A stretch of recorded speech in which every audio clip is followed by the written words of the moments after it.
எனக்கு இந்த சீன் பார்க்கும்போது ஒரு சீன் தான் ஞாபகம் வந்துச்சு. இந்த பஞ்சதந்திரம் படத்தில் கமல் இருக்கார் இல்லையா, அவருக்கு அந்த படத்தில் இருக்க 4 ஃப்ரெண்ட்ஸுமே வேறு வேறு ஸ்டேட்டில் உள்ளவங்க. அதனால வேறு வேறு லாங்குவேஜ் தான் கதைப்பாங்க. அந்த 4 பேருக்குமே வேறு வேறு லாங்குவேஜில் ஒரே டேக்கில் பேசுவார். செம்மையாக இருக்கும் அந்த சீன்.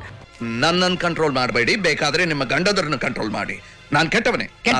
తమిళ్ పురియుదే ఎంత వాగుతున్నారు చూడండి. ఎందుకు వాగడు? వాగటానికి వాగడమే జవాబు. నేను అబద్ధం చెప్పేవాడినే. മൈഥിലി അലവലാതി മാഗിഡ് അനിയത്തിയാ നിങ്ങൾ പറഞ്ഞില്ലേ? നാനുണ്ടോ നിങ്ങൾക്ക്? എന്തിനാ പറഞ്ഞേ? ഞാൻ അങ്ങനെ പറയുള്ളൂ. ഇല്ലാതെ പിന്നെ ഞാൻ നിങ്ങളുടെ ഭർത്താവിനെ പറ്റി പരാതി പറഞ്ഞില്ലല്ലോ, എന്റെ ഭാര്യയെ പറ്റിയാണ് പറഞ്ഞത്. ഞങ്ങളുടെ ഫ്രണ്ട്ഷിപ്പ് നിങ്ങളുടെ കുടുംബ ജീവിതത്തിന് വലിയ തടസ്സമാണെങ്കിൽ വേണ്ട. ஒட்டு கேட்கறதுக்கு எந்த அளவுக்கு எனக்கு உரிமை கிடையாதோ அதே மாதிரி கேள்வி கேட்கறதுக்கும் உங்களுக்கு உரிமை கிடையாது. அவாவா குடும்பக்ஷேமம் அவாவாளுக்கு முக்கியம். அவாவா புருஷன் அவாவா கையில போட்டு அவாவா ஆத்துக்கு போய் சேருங்கோ. அதான் என்னுடைய அவா. அந்த சீனை இன்ஸ்பயர் பண்ணி தான் இந்த சீனில் அவர் நடிச்சிருப்பாருன்னு நினைக்கிறேன்.